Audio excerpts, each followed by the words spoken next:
Hello viewer, আশা করি আল্লাহর রহমতে ভালো আছেন। আজকে বেগুন গাছ সম্পর্কিত নতুন একটি ভিডিও নিয়ে আপনার কাছে চলে আসলাম।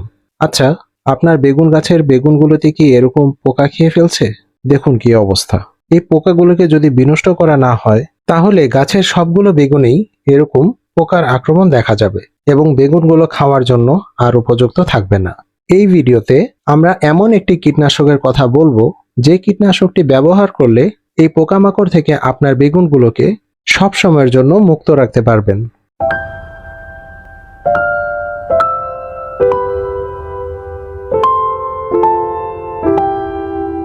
বেগুন গাছের পাতা এবং বেগুনগুলোকে এরকম পোকামাকড়ের আক্রমণ থেকে মুক্ত রাখার জন্য আপনি ইমিটাফ ব্যবহার করবেন। ইমিটাফ হচ্ছে ইমিডাক্লোপ্রিড গ্রুপের কীটনাশক, অর্থাৎ আপনি চাইলে ইমিডাক্লোপ্রিড গ্রুপের যে কোনো কীটনাশক ব্যবহার করতে পারেন। ইমিটাফ বিভিন্ন চুষে খাওয়া পোকা দমনে বিশেষভাবে কার্যকরী কীটনাশক। ইমিটাফ স্প্রে করার পর তা পাতা এবং শিকড়ের মাধ্যমে শোষিত হয়ে গাছের সর্বাংশে ছড়িয়ে পড়ে। এতে সব দিক থেকে গাছ প্রোটেক্টেড থাকে। এটি বীজ শোধন এবং মাটিতে বসবাসকারী পোকা দমনেও বিশেষভাবে কার্যকরী।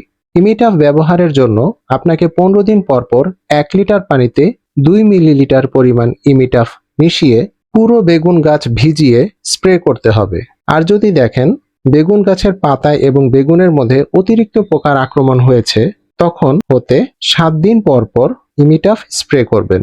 একটু সাবধানতা অবলম্বন করবেন, সেটা হলো যেদিন গাছে ইমিটাফ কীটনাশক দেয়া হবে সেদিন থেকে 7 দিন থেকে 14 দিন পর্যন্ত গাছের কোনো বেগুন খাওয়া যাবে না।